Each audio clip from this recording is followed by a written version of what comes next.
Welcome to 30 Seconds or Less, the rapid fire NFL pick show where I make picks in 30 seconds or less for all the Sunday games with the exception of the Sunday night football game. Find a standalone preview for that right here on the Vegas Insider YouTube channel. Let's get right into the action for Week 17, starting things off with the Colts +6 at the Giants. Bit of a tricky one here, so I'm going to take the points with the much better defense. Coming into the game, these teams are ranked 8th in yards per play allowed for the Colts versus 26 for the Giants. The Giants don't have a single win by more than one score this season. Very unimpressive stuff.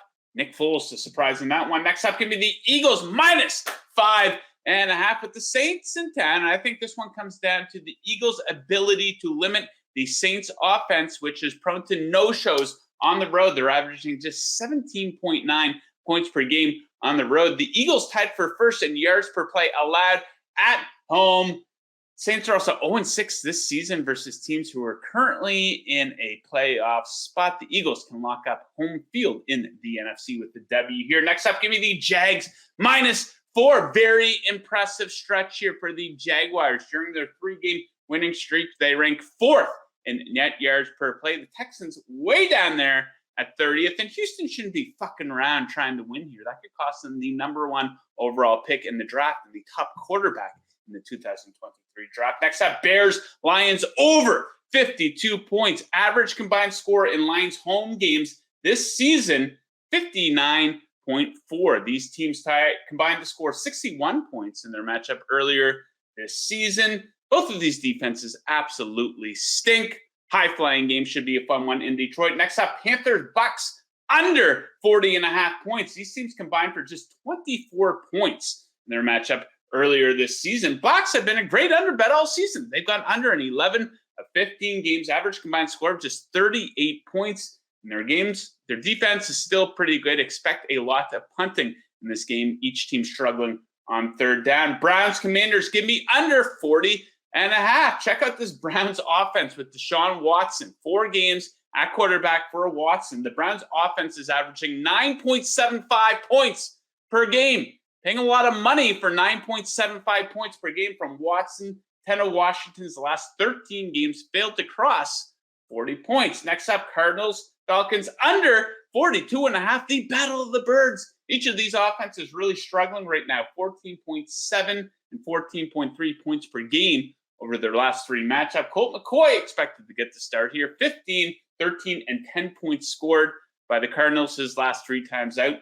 Desmond Ridder, 18 and 9 points scored in his 2 starts this season. Next up, give me the Dolphins +3 at the Patriots here. Playoff spot potentially on the line here. The final scores of their previous games without Tua look a lot worse than what they actually were. And I think Bridgewater stepping in at QB, it's going to force the Dolphins to get away from that copy and paste offense that they've been using for the past month or so. So I think it could actually help them a little bit here. So give me the Fins to surprise versus the Patriots, whose offense has been really struggling on third down and in the red zone. Next up, give me the Chiefs -12.5 with the disgrace that is the Denver Broncos in town. I think Kansas City is going to sleepwalk their way to a double-digit victory against the Broncos, who already have their bags packed for the offseason. They don't want to be here. My God, Kansas City, they could still get that top seed in the AFC, so no fucking around in this one. Mahomes, in their most recent matchup,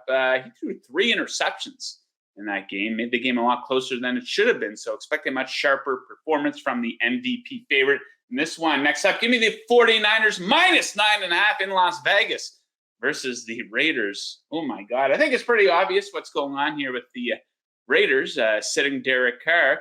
I think they're looking to lose out and improve their chances of taking one of those top 3 quarterbacks in the NFL draft year 2023. Even if they're not, 5 of the last 6 49ers wins have been by double digits. They are obliterating everybody. They will obliterate the Raiders as well. Next up, give me the Seahawks +2 with the New York Jets in town. So Seattle, they're looking a lot like the team we thought they were entering the season, aren't they? But guess what? So are the Jets, who are 1-5 in their last 6 games. Can we stop pretending like Mike White is some type of franchise quarterback?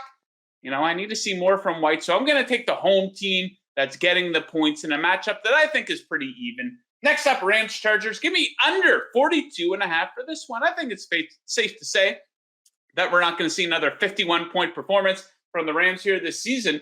The Chargers, meanwhile, their defense has been great the past 3 weeks. They lead the NFL in yards per play allowed, allowing 17, 14, and 3 points. Obviously, though, you take a look at their offense. People think that this is an explosive offense. It isn't. I know you can't say anything bad about Justin Herbert, but dig into the numbers. That offense, very overrated. So give me under in that one. And we're going to wrap things up with Vikings +3 at the Packers. Now, I know the Packers have all the momentum, 3 straight wins, but dig into those 3 wins. They're getting a lot of luck. They ranked dead last in net yards per play over the last 3 games. They got a ton of breaks versus the Dolphins. So I think the Vikings are going to be able to move the ball through the air with ease in this one, and at the very least, keep this one close. Quick recap of my picks. 4 favorites, 4 dogs, 1 over, 4 unders. Best of luck with your picks in week 17. We'll see you one last time for week 18.